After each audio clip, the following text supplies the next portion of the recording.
আমি গছ কাটিছো, আমি গছ ৰুইছো, এটা কথা কৈ শেষ কৰিব নোৱাৰে, কিয়নো গছ কোনোবা কাটিছে, কোনোবা গছ ৰুইছেও।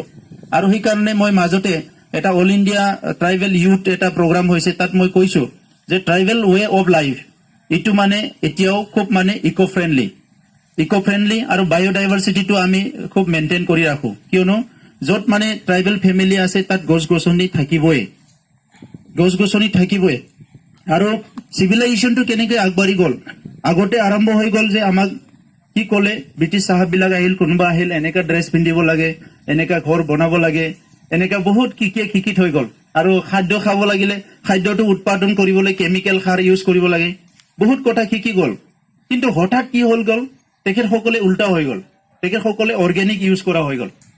আৰু যেতিয়া আমি কেমিকেল সাৰ ব্যৱহাৰ কৰিবলৈ শিকিলো, সেই সময়ত অলৰেডি ইহঁতে অৰ্গেনিক হৈ গ'ল। আৰু যেতিয়া আমাৰ মানুহবিলাকে ভাবিলে যে ডাঙৰ ডাঙৰ বিল্ডিং হ'লেহে দেখোন মানুহে ভাল পায়, মহাজন বুলি কয়, থাকিবলৈ ভাল পায়, সেই সময়ত ইহঁতে কি কৰিলে, বিল্ডিংটো বাদ দি পেলাই গছৰ ঘৰ ৰোৱা আৰম্ভ কৰিলে, গছৰ ঘৰ বনোৱা। ইহঁতে ক'ৰবাত ফৰেষ্টত ক'ৰবাত যাই থকা সেইটো আৰম্ভ কৰিলে। আৰু এতিয়া কেমিকেল চব কথাটোৱে উল্টা হৈ গৈ আছে। তো আমাক ক'লে যে জেণ্টেলমেন হ'ব লাগিলে ড্ৰেছ পাতি পিন্ধিব লাগে, কিন্তু নিজে ইহঁতে ড্ৰেছ নিপিন্ধাকে হাফ পেণ্ট পিন্ধি জংঘলত আহি ঘূৰি থাকে। চ' তেনেকুৱাই যদি হয়, আমাক কিয় এনেকৈ মানে শিকাই থৈ গ'ল তেখেতসকলে যে এইটো কৰিব লাগে, না আমিহে ভুলটো শিকিলো। সেই কথাটো লৈ পেলাই মই ট্ৰাইবেল ইউথ প্ৰগ্ৰামত মই কথাটো কৈছিলো যে চিভিলাইজেশ্যনটো কোনফালে গৈ আছে আমি শিকিব লাগে। আৰু এটা সময়ত আমাক ক'লে যে জংগলী আপোনালোকে জংঘলত থাকে, আজিও কয় বনবাসী, ফৰেষ্টত থাকা।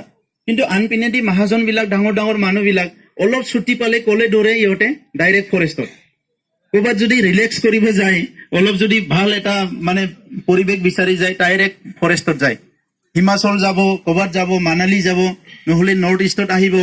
এতিয়া মানে নৰ্থ ইষ্টততো টুৰিষ্ট এনেকৈ আহিছে, মানে থাকিবলৈ জাগা নাই, মানে বাহিৰৰ মানুহ। মই দুদিনৰ কাৰণে যোৱাকালি শ্বিলঙলৈ গৈছিলো কিবা এটা কাম লৈ, তাত দেখিলো যে হোটেল থাকিবলৈ জাগাই নাই, মানে এনেকুৱা মানে মানুহ আহিছে বাহিৰৰ পৰা।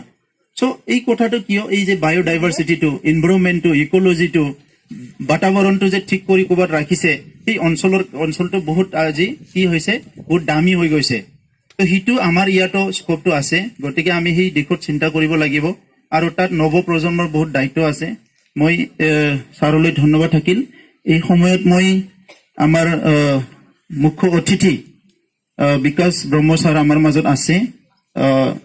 ছাৰৰ বহুত বছৰ আমি নামটো শুনিছো, কিন্তু লগ পাবলৈ সুযোগ পোৱা নাই। আৰু আজি আমাৰ সৌভাগ্য যে এনেকুৱা এটা দিনত লগ পাইছো, যিটো নেকি সকলো পৃথিৱীৰ মানুহে চেলিব্ৰেট কৰি আছে বা অবজাৰ্ভ কৰি আছে, ৱৰ্ল্ড এনভাইৰনমেণ্ট ডে। গতিকে ছাৰক মই আমাৰ ইয়াত উপস্থিত হোৱাৰ কাৰণে ধন্যবাদ জনাইছো। আৰু লগতে আজিৰ যিটো তাৎপৰ্য, ইম্পৰ্টেঞ্চ, ইয়াৰ ওপৰত সংগতি ৰাখি ক'বলৈ মই ছাৰক অনুৰোধ কৰিছো।